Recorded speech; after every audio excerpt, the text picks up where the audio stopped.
Good afternoon, everybody. This is Ava. She's 16 years old.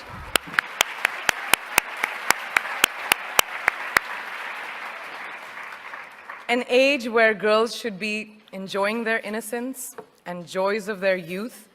But she, at such a tender age, understands the importance of being a voice for her peers, an advocate for young girls and women around the world who may not have the opportunities that us sitting over here have. So receiving this honor from a hero like her makes this so much more exceptional. So thank you.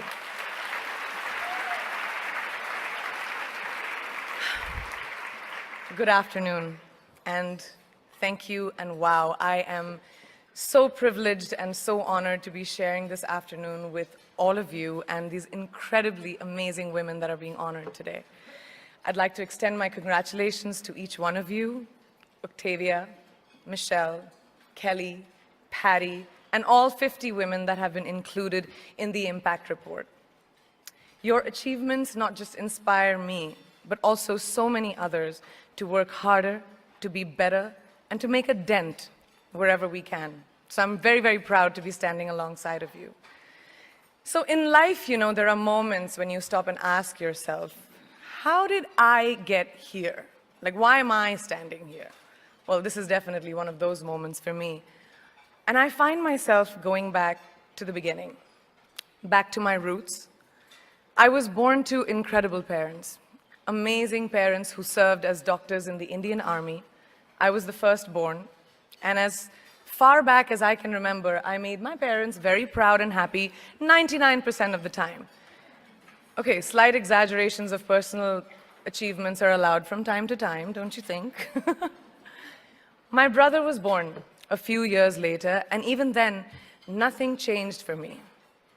We were both given equal opportunities, and I want to emphasize this. I want to really emphasize this for you because I don't think a lot of people might understand that being equal might seem very normal.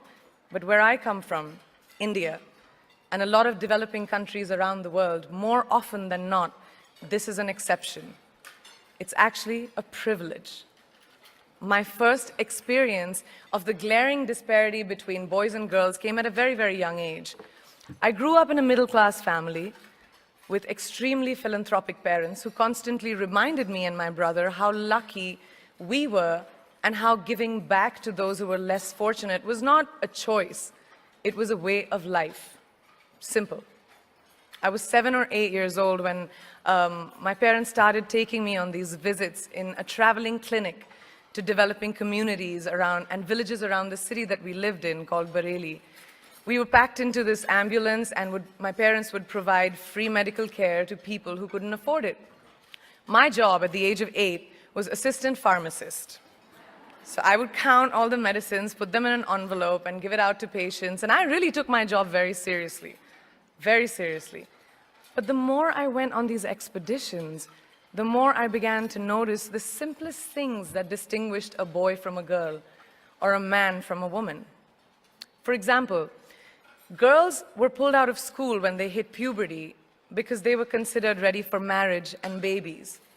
That's 12 and 13, while boys still enjoyed their childhood. Or basic human rights such as healthcare were denied just because they were women. Let's call this whole experience trigger number 1 for me. Fast forward a few years and many, many triggers in between. Like a producer-director, for example, early on in my career, I must have been about 18 or 19, telling me that if I didn't agree to the ridiculous terms or painfully low salary in his movie, that he would just replace me. Because girls are replaceable in the entertainment business. That was a memorable one. Made me decide to make myself irreplaceable. But I think what really moved the needle for me and ultimately led me to create the Priyanka Chopra Foundation for Health and Education, and around the same time partner with UNICEF, was an encounter with my housekeeper's daughter. About 12 years ago, I came home from set early one day, and she was sitting in my library reading a book. And she must have been 8 or 9 years old, and I knew she loved reading. So I asked her, I was like, it's a weekday, why aren't you in school? And she said, oh, I don't go to school anymore. So I went and asked her mother, and I said, why isn't she in school? And her mom said that her family couldn't afford to send her and her brothers to school, so they chose the boys. The reason: she would eventually get married and it would be a waste of money. I was completely blown, and it shook me to my core. Eventually, I decided to cover the cost of her education so that she could continue to learn, because education is a basic human right.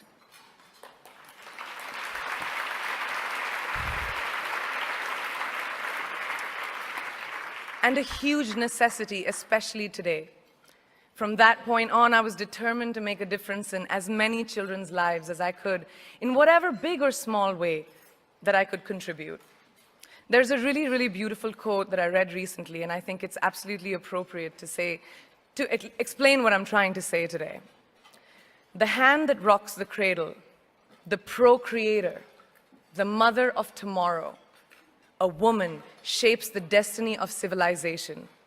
Such is the tragic irony of fate that a beautiful creation such as a girl child is today one of the gravest concerns facing humanity. Girls have the power to change the world. It is a fact, and yet today, girls are more likely than boys never to set foot in a classroom, despite of all the efforts and progress made over the last 2 decades.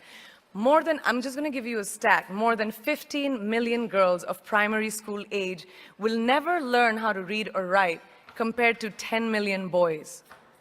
Primary school, it's the beginning of our future.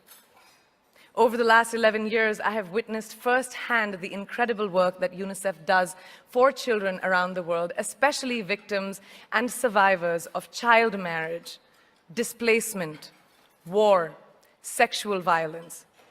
But there is still so much work to do.